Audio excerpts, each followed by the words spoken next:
మన ప్రభువు అయిన యేసుక్రీస్తు పరిశుద్ధ నామములో ఈ పాడ్కాస్ట్ ద్వారా వాక్యం ఉంటున్న ప్రతి వారికి నా హృదయపూర్వకమైనటువంటి వందనాలు. దేవుడు మిమ్మల్ని దీవించునుగాక. కొరింథీయులకు రాసినటువంటి మొదటి పత్రిక 1వ అధ్యాయము 27వ వచనం. ఏ శరీరియు దేవుని ఎదుట అతిశయింపకుండునట్లు జ్ఞానులను సిగ్గుపరచుటకు లోకములో నుండి వెర్రి వారిని దేవుడు ఏర్పరచుకొని ఉన్నాడు. బలవంతులైన వారిని సిగ్గుపరచుటకు లోకములో బలహీనులైన వారిని దేవుడు ఏర్పరచుకొని ఉన్నాడు. ఎన్నికైన వారిని వ్యర్థము చేయుటకు లోకములో నీచులైన వారిని, తృణీకరింపబడిన వారిని, ఎన్నిక లేని వారిని దేవుడు ఏర్పరచుకొని ఉన్నాడు. చదివినటువంటి వాక్య భాగంలో దేవుని యొక్క ఏర్పాటు అనేటువంటి ఒక మాటను మనం గమనిస్తాం. సాధారణంగా మన లోకంలో చూసినట్లయితే మనుషులకు బాగా జ్ఞానం ఉన్నవారు, బలం ఉన్నవారు, అందం ఉన్నవారు, ఎన్నికైన వారు కావాలి. ఈ లోకం అటువంటి వారి కొరకే ఎదురు చూస్తూ ఉంటుంది. అటువంటి వారే లోకానికి కావలసి ఉన్నది. అయితే దేవుని యొక్క ఏర్పాటు దీనికి పూర్తి విరుద్ధంగా ఉన్నది. చదువుల్లో కానీ, ఉద్యోగంలో కానీ, వ్యాపారంలో కానీ, ఇక ఏ ఇతరత్ర రంగాల్లో కానీ జ్ఞానం కలిగిన వారు, నిపుణత కలిగిన వారు, ఆ విషయంలో ఆరితేరిన వారు కావాలని లోకం ఎదురు చూస్తూ ఉంటే ప్రభు యొక్క ఏర్పాటు మాత్రం దానికి పూర్తిగా భిన్నంగా ఉన్నది. ఆయన వెర్రి వారిని, బలహీనులను, ఎన్నిక లేని వారిని, తృణీకరింపబడిన వారిని, బలహీనులను ఆయన ఏర్పరచుకున్నాడు. నేటి వాక్యం ఉంటున్నటువంటి నా ప్రియ సహోదరులారా, కొన్ని సందర్భాల్లో మనం బలహీనులమని, ఎన్నిక లేని వారమని, వెర్రి వారమని, తృణీకరింపబడిన వారమని నిరాశతో, నిస్పృహతో, దిగులుతో, చింతతో, బాధతో, కన్నీటితో, మానని వేదనతో నిలిచి ఉంటే వాక్యం సెలవిస్తుంది, నేడు దినాన నీవు దేవుని యొక్క ఏర్పాటు. మన యొక్క జ్ఞానముతో అన్ని చేస్తూ ఉన్నాము అని అన్నప్పుడు అక్కడ వెంటనే మనం గుర్తించవలసినటువంటి విషయం, దేవుని ఏర్పాటులో జ్ఞానులు లేరు, దేవుని ఏర్పాటులో బలవంతులు లేరు, దేవుని ఏర్పాటులో ఎన్నికైన వారు లేరు, దేవుని ఏర్పాటులో ధనవంతులు లేరు. ఆయన ఎప్పుడు కూడా లోకం తృణీకరించిన దానిని ఏర్పరచుకొని లోకం ఏమాత్రం కూడా అందుకోలేదు అన్నంత ఉన్నతమైనటువంటి శిఖరాలను ఆయన ఎక్కింప చేస్తాడు. దావీదును మనం చూసినట్లయితే అతని యొక్క సహోదరులు, అతని యొక్క తండ్రి అతడు ఎందుకు పనికిరాడని, తృణీకరించి ఎన్నికలేని వాడని అతనికి గొర్రెలను ఇచ్చి కాచుకోమని పనిని అప్పగించారు. తన యొక్క సహోదరులు అనగా తన యొక్క అన్నలందరూ మంచిగా స్థిరపరచబడిన వారుగా మంచి ప్రభుత్వ ఉద్యోగంలో, రాజ్య సంస్థానములో వారు పనిచేయుచున్నారు. దావీదైతే గొర్రెలను కాసుకుంటూ కొండల వైపు, పుట్టల వైపు పామురుడిగా తిరుగుతూ ఉన్నాడు. ప్రభువు వారందరినీ ఎన్నుకోలేదు గాని దావీదును ఎన్నుకున్నాడు. సమూయేలును పంపించి దావీదును అభిషేకించాడు. ఇజ్రాయేలును పాలించబో రాజుగా దేవుడు నిన్ను ఏర్పరచుకుని ఉన్నాడు అని దావీదుతో దేవుడు ప్రవక్త ద్వారా తెలియచేశాడు. అవును, దావీదుని దేవుడు ఎందుకు ఎన్నుకున్నాడని మనం చూసినట్లయితే దావీదు ఎవరి చేత ఎన్నిక చేయబడిన వాడుగా లేడు, అందరి చేత తృణీకరింపబడిన వాడుగానే ఉన్నాడు. ఎవరి చేత ఇతడు జ్ఞానవంతుడు అని చెప్పించుకోలేదు, ఇతడు జ్ఞానం లేనివాడు, బలహీనుడు అని చెప్పించుకున్నాడు. అతడు ఎంత గొప్ప కార్యము చేశాను అని తన సహోదరులకు చెప్తున్నా తన సహోదరులు సైతం అతన్ని నమ్మలేదు. సింహాన్ని నేను చీల్చి సింహం యొక్క నోటిలో నుండి చిక్కుబడినటువంటి గొర్రె పిల్లను నేను విడిపించాను అని చెప్తే అతని సహోదరులు అతను చూచి నవ్వుకుంటూ వెళ్ళిపోయారు. అతడు ఏ విషయంలోనూ పనికిరాడు అని తృణీకరించి అతన్ని ఎన్నికలేని వారుగా వీరు ఎంపిక చేశారు. కానీ దేవుడు మాత్రం అతడిని ఎన్నుకున్నాడు. 40 సంవత్సరములు సుదీర్ఘమైనటువంటి రాజ్యకర్మను అనుభవించినట్లుగా, ఇజ్రాయేలు 12 గోత్రములను పాలించినట్లుగా దేవుడు దావీదుకు జ్ఞానమును, బలమును, కృపను, దయను, బలమును అనుగ్రహించాడు. దావీదు వెళ్ళిన చోటల్లా దావీదు ఎక్కడ ఉంటే అక్కడ జయము సంభవిస్తుంది. అతని మీద ఎవరు జయమును చూడలేకపోతున్నారు. కేవలం ఒకటే, జనులందరూ తృణీకరించిన దేవుడు దావీదుని తృణీకరించలేదు. దావీదు దేవుని ఎదుట ఒప్పుకున్నాడు.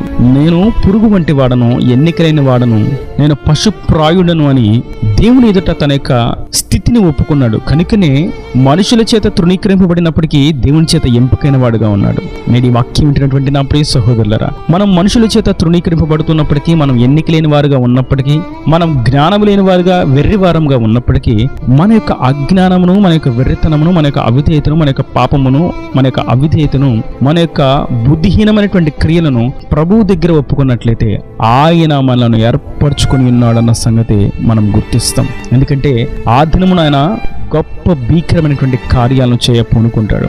ఆయన సన్నిధిలో మన యొక్క అవిధేయతను ఒప్పుకున్నప్పుడు, మన యొక్క ఎన్నిక లేని అజ్ఞాన స్థితిని, వెర్రితనమును ఒప్పుకున్నప్పుడు, ఇక్కడ మనం చూస్తాం ఆయన వారిని ఏర్పరచుకొని ఎందుకు అని చూసినట్లయితే జ్ఞానులను సిగ్గుపరచడానికి, బలవంతులను సిగ్గుపరచడానికి, ఎన్నికైన వారిని సిగ్గుపరచడానికి.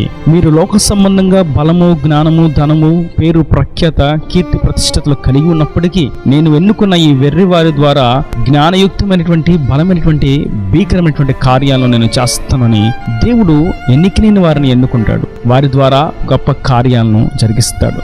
మనం మోషేని గురించి చూస్తాం. మోషే అంటాడు మాటి మాటికి, నువ్వు నా సేవ చేయాలి, ఇజ్రాయేళ్లను విడిపించాలి, పాలుతెన్ను ప్రవహించే దేశమైనటువంటి కానానుకు వారిని నడిపించే నాయకుడుగా నీ ఉండి ముందుకు సాగిపోవాలని సెలవిస్తున్నప్పుడు దేవునికే చెప్తున్నాడు మోషే, నేను నత్తివాడను, నేను సరిగ్గా మాట్లాడలేను, నాలుక మాంద్యం కలిగిన వాడను, నేను స్పష్టంగా ఉచ్చరించలేను అని తన యొక్క అవిధేయతను ఒప్పుకున్నాడు. కానీ ఒకటి వాస్తవం, మనుషుల దృష్టిలో అది అయోగ్యతే, మనుషుల దృష్టిలో అది వెర్రితనమే, మనుషుల దృష్టిలో అది అజ్ఞానమే, మనుషుల దృష్టిలో అది తృణీకరింపబడినదే, మనుషుల దృష్టిలో అది ఎన్నిక చేయలేనిదే. అయితే దేవుడు అట్టి వారిని ఎన్నుకుంటే, అతడు నత్తివాడుగా ఉన్నా, అతడు స్పష్టంగా మాట్లాడలేకపోయినా అతని మాటను దేవుడు రూఢిపరుస్తూ వచ్చాడు. ఆకాశం నుంచి ఆహారం కుమ్మరింపబడాలి అన్నప్పుడు ఆహారం కుమ్మరింపబడింది. బండ నుండి నీరు రావాలి అన్నప్పుడు బండ నుండి నీరు రప్పించబడింది. ఎర్ర సముద్రం నుండి పాయలుగా చీల్చబడాలి అన్నప్పుడు సముద్రం నుండి పాయలుగా చీలి 6 నెలలుగా మార్చబడింది. ఇలా మనం చూస్తుంటే మోషే నాలుక మాంద్యం కలిగినప్పటికీ అతని నోట నుండి వచ్చేటువంటి మాట చాలా శక్తివంతమైనదిగా ఉన్నది. ఐగుప్తు రాజు అయినటువంటి ఫరో సైతం భయపడినట్లుగా ఉన్నది. దానికి కారణం ఒకటే, తన యొక్క అవిధేయతను ప్రభు దగ్గర ఒప్పుకున్నాడు. తన యొక్క అజ్ఞానమును, వెర్రితనమును ప్రభు దగ్గర ఒప్పుకున్నాడు, విశదీకరించాడు, వివరించాడు. తన యొక్క అజ్ఞాన స్థితిని దేవుడికి తేటపరిచాడు. కనుకనే దేవుడు ఎన్నికలేని వారిని, తృణీకరింపబడిన వారిని ఎన్నుకొని తన బలమైన భీకరమైనటువంటి కార్యాలను జరిగించాడు. అందుకే మనం చూస్తాం, మనుషుని యొక్క నీతి దేవుని దృష్టికి మురికి గుడ్డ వంటిది అని. మరియు మనం చూస్తాం, మనుషుల యొక్క జ్ఞానము దేవుని యొక్క వెర్రితనముతో సమానము అని. దాని అర్థం, దేవుడు ఒక వ్యక్తిని వాడుకోవాలి అనుకున్నప్పుడు ఎంత వెర్రివాడుగా ఉన్నా, ఎంత ఎన్నికలేని వాడుగా ఉన్నా, ఎంత బలహీనుడిగా ఉన్నా ఆ వ్యక్తి ద్వారానే దేవుడు తన బలమైన కార్యాన్ని రుజువుపరుస్తాడు. ఇంకా మాట్లాడితే అటువంటి వారిని ఆయన ఎన్నుకుంటాడు. మనుషులు వద్దు అని తృణీకరించిన వారిని ఆయన నీవే నాకు కావాలి అని ఎన్నుకుంటాడు. మీరు ఈ వాక్యం ఉంటున్నటువంటి నా ప్రియ సహోదరులారా, ఒకవేళ లోకం మిమ్మను వెలివేసిందా, తృణీకరించిందా, నీచులైన వారుగా ఎంచిందా, మీరు ఎంపిక చేయబడని వారు అని, మీరు బలహీనులు అని ఎంపిక చేసిందా, మీరు వెర్రివారు అని ఎంచిందా, ప్రభు అంటున్నారు, నేను మిమ్మల్ని ఏర్పరచుకొని ఉన్నాను. వెర్రివారనేటువంటి మీ ద్వారా గొప్ప భీకరమైనటువంటి కార్యాలను నేను జరిగిస్తాను. మీ కుటుంబ పరిస్థితులను నేను మార్చగలిగిన శక్తివంతుడను.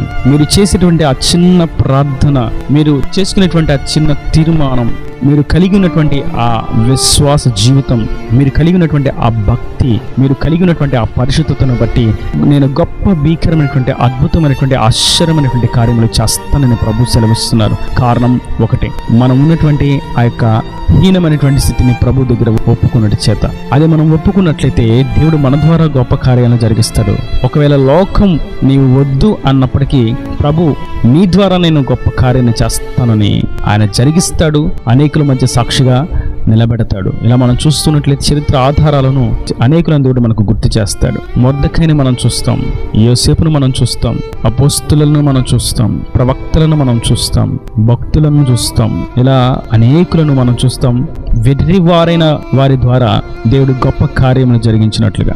అవును, ఆయన మన ద్వారా గొప్ప కార్యమును జరిగిస్తాడు. మనం వెర్రివారము, ఎన్నికలేని వారము, మనం అజ్ఞానులము, బలహీనులమని ఆయన ఎదుట మనం ఒప్పుకున్నట్లయితే ఆయన గొప్ప కార్యాలను మన ద్వారానే జరిగించని సాక్షిగా నిలబెడతాడు. ఈయన దేవుని మాటల ప్రతి వాని హృదయం మీద కట్టి ఫలింపు చేయను గాక. ఆమేన్. God bless you. తలలో వంచి కన్నులు మూసినట్లయితే మీకు ఒక చిన్న ప్రార్థన. ప్రేమ స్వరూపీకరణ కటాక్షముల తండ్రి, నా ప్రభు వాక్యన ప్రతి వారిని మీరు నిండాలుగా దీవించండి, ఆశీర్వదించండి. ఎన్నికలేని వారిని, తృణీకరింపబడిన వారిని, బలహీనులను, వెర్రి వారిని నీవు ఏర్పరచుకుని ఉన్నావని, నీ యొక్క ఏర్పాటు ఎంతో విభిన్నముగా ఉన్నదని, నీ ఏర్పాటు ఎంతో శ్రేష్టమైనదని మీరు సెలవిచ్చారు. నా తండ్రి, వెర్రివారమైనటువంటి మమ్మల్ని మీరు ఏర్పరచుకున్నందుకు, రక్తంలో కడిగి నీ నీ స్వకీయ సాంపాద్యంగా తీర్చిదిద్దినందుకు నీకు వందనాలు. ఇంకా నీ వాక్యం ప్రతి వారిని మీరు దీవించండి, ఆశీర్వదించండి. మీరు ఎన్నుకొని ఏర్పరచుకుని వారి జీవితంలో మరమలుపు త్రిప్పండి, ఆశీర్వదించమని కోరుకుంటున్నాను. ఇంకా వారి ప్రతి అవసరం అక్కరు నీ మహిమను తీర్చి నీ రాకడ రాజ్యంలో సిద్ధపరచమని యేసు పరిశుద్ధ నామమున ప్రార్థించి పెట్టుకుంటున్నాను తండ్రి. ఆమేన్. ఆమేన్.